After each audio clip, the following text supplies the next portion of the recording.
Doesn't seem like it's almost 20 years ago that the first 4 animals came to the sanctuary, and the full total of the animals that we cared for were 9, and now we care for just under 240, and that's the 2 of us. What's important to us is that we don't care for the rescued animals here at the expense of nature or the wildlife around us. Our belief is that everything should live in harmony, not at the detriment of any one of them. We take animals from all different backgrounds. Some come from on the way to the slaughterhouse. Some come from farms where their future is very uncertain, where farmers are threatening to call out the hunt and have them shot, rather than pay out for the cost of some medicine to stop them suffering from whatever they're suffering from. People say to us, why do you do it? What's the point if you've only got 200 and something animals and there are millions that go through our slaughterhouses every year? And we know that it's a mere drop in the ocean, but to us, ourselves, we're not involved in the slaughter industry. We're living a life that is peaceful, harmless, and we feel is helping those that actually make it here. The way we live touches many types of people.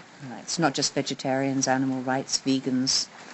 In fact, the reason that some of the animals are here, quite a few of them, is that a farmer who lives close by will actually drop off animals that don't sell at market and that will end up in the slaughterhouse, be them old or middle-aged, and often tiny calves will find their way to us. This is Grace. She's 6.5 years old now, but when we first saw her she was standing back to front in a tiny little calf pen. And when I asked the farmer who we were getting hay from why she was standing back to front, he said, just take her, she's trouble. And I said to him, what do you mean, trouble? And he started to tell us the story of little Grace. She was born in a dairy farm. She was the first calf to a very young mother. And what had happened was the farmer, a lady, wanted to separate Grace from her mother, and the mother put her head down to protect Grace from being taken from her. The lady farmer then decided that she would declare Grace's mother dangerous, and she got a shotgun and shot her in front of Grace. It traumatized the calf so much that she couldn't bear any human contact, and just as we reached out to touch her, she reared up on her back legs and climbed up the wall. We took her about 2 or 3 weeks later, and it took us 2.5 years for her to actually be relaxed enough for us to touch her and hold her. And Grace's story is just one of the many from the dairy industry that is deeply saddening.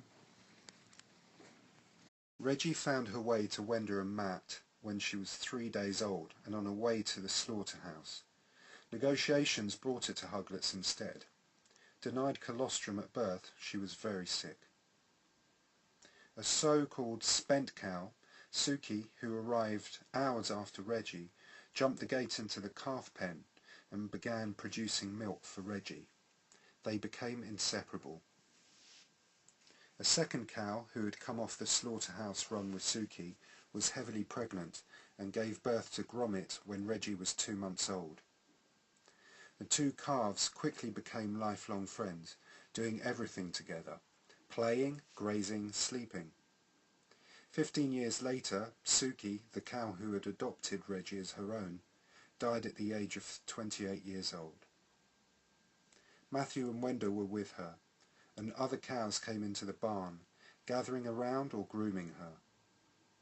As she died, not 1 inch of her hair was left ungroomed. Gromit's mother then adopted Reggie as well, but desperately missed her friend Suki. Gromit and Reg spent all their time with her, but before long she also died. That summer, although Gromit and Reggie were even more inseparable, Gromit was still grieving for his mother, and 6 months after her death, he suffered a horrific seizure. Reggie was at his side constantly, gently supporting him. Gromit was left blind by his last seizure, and Reggie would lead him to water and to the hay feeder. On the day of Gromit's death, Reggie groomed Gromit's head one last time. She then went to lie down in a corner of the barn, and Reggie never stood again. The loss of her lifelong companion quietly consumed her. For the next 2 months, Reggie hardly ate or drank. Wenda and Matt nursed and supported her around the clock. She received acupuncture, massage and tea touch. After a few months her appetite returned, but she didn't get up and lay down for a further 16 months until she too, very peacefully, died. Wenda writes, "We sat together watching the most glorious sunset, cocooned in its beauty. Reg plonked her chin in my hands, and I stroked her silky muzzle absent-mindedly. She closed her eyes. I felt the touch of her breath on my skin. The sky turned from gold to red. Reg had left us. In the blink of an eye, we were alone." This is Archie No-Tail. He was born on a dairy farm in Windsor, and because they had used the same bull, as is often the case in many dairy farms, to impregnate the females year after year, he was born deformed. He's deaf, he's partially sighted, being blind in one eye, he's got fused hips, and obviously, as you can see, no tail. Archie was doomed because the government decided that he was well enough to be put in for slaughter. And we negotiated with Hugletts for quite a few weeks to release him, our point of view being that the case would probably be that he would be abused at the slaughterhouse for being different. Archie had a bad time at the farm he was on because he was deaf and he was partially sighted. He didn't understand what people wanted him to do. And we discovered once he was with us that he would stand in a corner with his head in the corner and try to make himself as invisible as possible. It took a long time for Archie to come out of his shell, and we had help from a lot of people, including Vicky. And eventually he developed a full personality, which we were very happy about. And despite the DEFRA vets, the government vets, saying that he would never be able to go out to graze, in 2012 he went out for the first time, and he was able to run with the others, and he still had no moo. He was born, the vet said, without the ability to moo. He would scream instead of mooing. And mid-year 2012, after lots and lots of practice, he mooed for the very first time. And he was so joyful about the fact he had managed to moo that he mooed all that afternoon, all the evening, all the night, right into the next morning, and by breakfast time he was completely hoarse. Raymond, Dear John and Little Eric are 3 calves who came to us in May 2014. They'd been at Ashford Market and hadn't sold. They hadn't sold for fattening. So their fate was that they would be loaded onto the slaughter truck and taken off to be killed to make meat pies, to have their livers taken for calf's liver, and also to provide rennet, which people use in the cheese industry.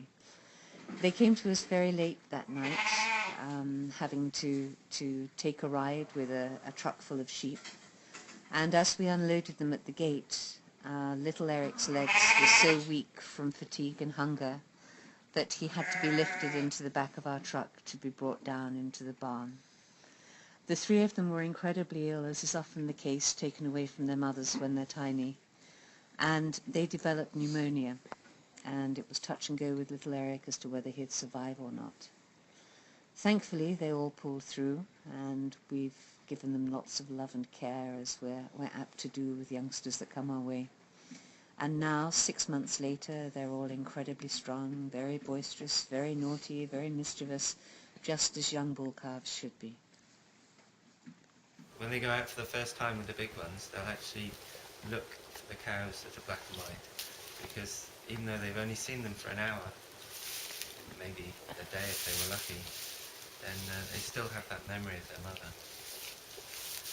And there might be 20 cows in the field and just 2 black and white ones, and they'll go for the black and white ones. And then they'll go for the black and white bullocks, just to see that they're not cows. And what's the response of the... So they know, they know quand on n'a que l'amour à s'offrir en partage au jour du grand voyage qu'est notre grand amour. Quand on n'a que l'amour, mon amour, toi et moi, pour qu'éclate de joie chaque heure et chaque jour. Quand on n'a que l'amour pour vivre nos promesses, sans nulle autre richesse que d'y croire toujours. Quand on n'a que l'amour pour meubler de merveilles et couvrir de soleil la laideur des faubourgs. Quand on n'a que l'amour pour unique raison, pour unique chanson et unique secours. Quand on n'a que l'amour pour habiller matin pauvres et malandrins de manteaux de velours.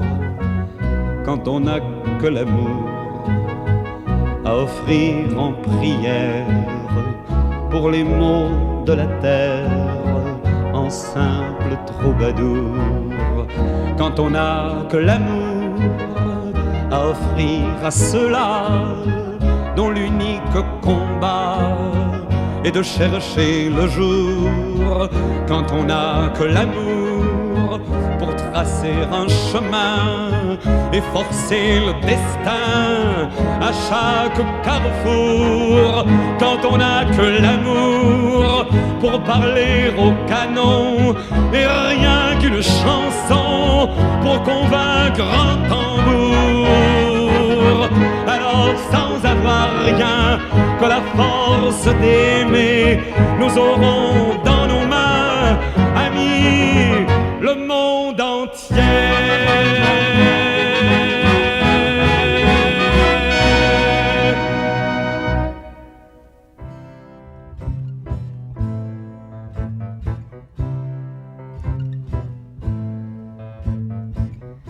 If we only have love, then tomorrow will dawn, and the days of our years will rise on that morn. If we only have love to embrace without fears, we will kiss with our eyes, we will sleep without tears. If we only have love, with our arms open wide, then the young and the old will stand at our side. If we only have love, love that's falling like rain, then the parched desert earth will grow green again. If we only have love for the hymn that we shout, for the song that we sing, then we'll have a way out. If we only have love, we can reach those in pain. We can heal all our wounds. We can use our own names. If we only have love.